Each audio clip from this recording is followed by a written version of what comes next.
जय श्री कृष्ण बंधुओं, आपके अपने चैनल भक्ति की शक्ति में बहुत बहुत स्वागत है। आज हम बात करेंगे माघ मास महात्म के 25वें अध्याय की कथा। तो चलिए इस कथा को हम विस्तार से श्रवण कर लेते हैं। पिचास कहते हैं कि हे मुनि, केरल देश का ब्राह्मण किस प्रकार मुक्त हुआ, यह कथा कृपा करके विस्तार पूर्वक कहिए। देवधूति कहने लगा, केरल देश में वासु नाम वाला एक वेद पारंगत ब्राह्मण था।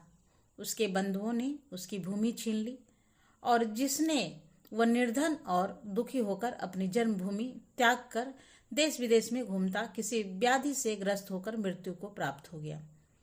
उसका कोई भी बांधव न होने के कारण उसकी आधर्व वैदिक क्रिया नहीं हुई और न ही उसकी दाह क्रिया हुई। इस प्रकार क्रिया के लोप होने से निर्जन वन में प्रेत होकर चिरकाल तक फिरता रहा। शीत ताप भूख प्यास से दुख से हाहाकार करता हुआ वह नंगे शरीर रोड़ता फिरता, परंतु उसको कहीं सदगति नहीं दिखाई देती थी। सर्वदा दान न देने से वह अपने कर्म फल को भोगता था। जो लोग अग्नि में आहुति नहीं देते, भगवान का पूजन नहीं करते, वे आत्मविद्या का अभ्यास नहीं करते, अच्छे तीर्थों से विमुख रहते हैं। जो लोग दुखी लोगों को स्वर्ण वस्त्र तांबूल रत्न फल तथा जल नहीं देते तथा छल कपट से जीविका प्राप्त करने वाले, दूसरों तथा स्त्रियों का धन हरने वाले, पाखंडी कुटिल चोर बाल वृद्ध तथा आतुर और स्त्रियों पर निर्दयता करने वाले, आग लगाने वाले, विष देने वाले, झूठी गवाही देने वाले, कुमार्ग पर चलने वाले, माता पिता भाई बहन संतान तथा अपनी स्त्री का त्याग करने वाले, जो सब तीर्थों में दान लेते हैं, पालन करने वाले, स्वामी को त्यागने वाले, गौर तथा भूमि के चोर, वेदों की निंदा करने वाले, वृद्धाद्रोह करने वाले, प्राणियों की हिंसा करने वाले, देवता गुरु की निंदा करने वाले, ये सभी बारंबार प्रेत पिशाच राक्षस तथा बुरी योनियों में जन्म लेते हैं।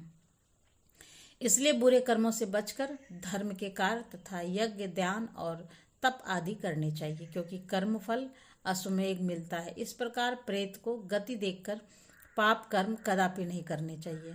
ब्राह्मण कहने लगा कि इस प्रकार उस केरल ब्राह्मण ने उस पर्वत पर अधिक समय व्यतीत करके एक मार्ग में एक पथिक को देखा, जो 2 गगरियों में त्रिवेणी का जल लिए हुए था।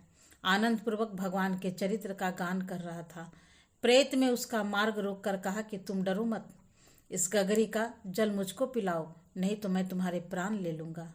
देवधूति कहने लगा कि दुखी दुर्बल नंगे मुरझाए हुए तुम कौन हो? पैरों से पृथ्वी को स्पर्श न करके चलते हो। और लोमस जी बोले, प्रेत यह वचन सुनकर कहने लगा कि मेरे ऐसा होने का कारण सुनो। मैंने कभी ब्राह्मण को दान नहीं दिया, अत्यंत लोभी क्रियाहीन दूसरों के अन्न से पलने वाला। मैंने कभी किसी को भिक्षा नहीं दी, न दूसरे के दुख से दुखी हुआ। प्यासे प्राणियों को मैंने कभी जल नहीं दिया। मैंने कभी छाता जूता दान नहीं किया, न किसी को जल का पात्र पान या औषधि किसी को न दी। न मैंने घर में कभी किसी अतिथि को ठहरा कर उसका सत्कार किया। अंधे वृद्ध अनाथ और दीनों को मैंने कभी अन्न से संतुष्ट नहीं किया और न ही किसी रोगी को मुक्त किया।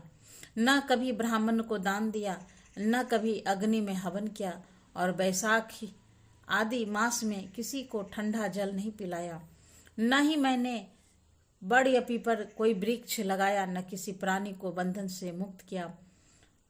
कभी कोई व्रत करके शरीर को नहीं सुखाया। इस कारण मेरे पूर्व जन्म सब बुरे कार्यों से ही व्यतीत हुआ। मेरे पूर्व जन्म के कर्मों से ही मेरी यह गति हुई है।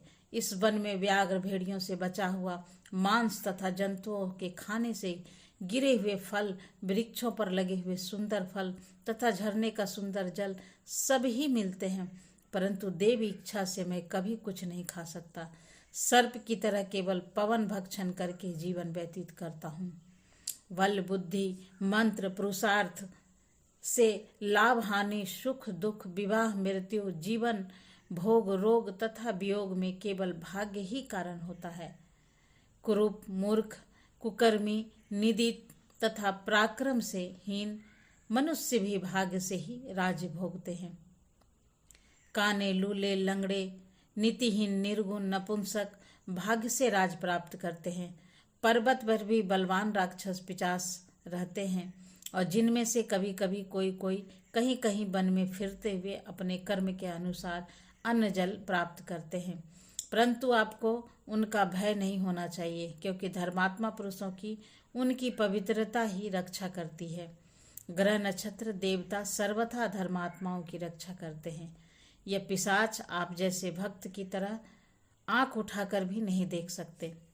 जो नारायण भगवान की भक्ति से पवित्र रहता है उसको प्रेत पिशाच पूतना कोई बाधा नहीं दे सकते।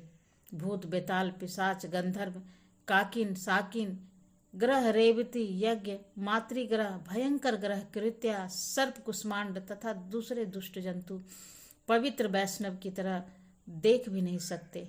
जिसकी जिह्वा पर गोविंद नाम का हृदय में वेद तथा श्रुति विद्यमान है, जो पवित्र और दानी है, उनको कभी भय नहीं हो सकता। हे ब्राह्मण, इस प्रकार कर्मों का फल भोगता हुआ मैं यहाँ रहता हूँ, ऐसा सोचकर मैं शोक नहीं करता। एक बार मैं जवालिनी नदी के किनारे पर गया था। वहां पर घूमते हुए मैंने सारस के वचनों को सुना। आज की कहानी यहीं पर समाप्त होती है। फिर मिलते हैं मैं अगली वीडियो में और आगे की कहानी हम पूरी करेंगे। तो फिर मिलते हैं एक नए वीडियो में नई जानकारी के साथ। तब तक के लिए नमस्कार। Thanks for watching.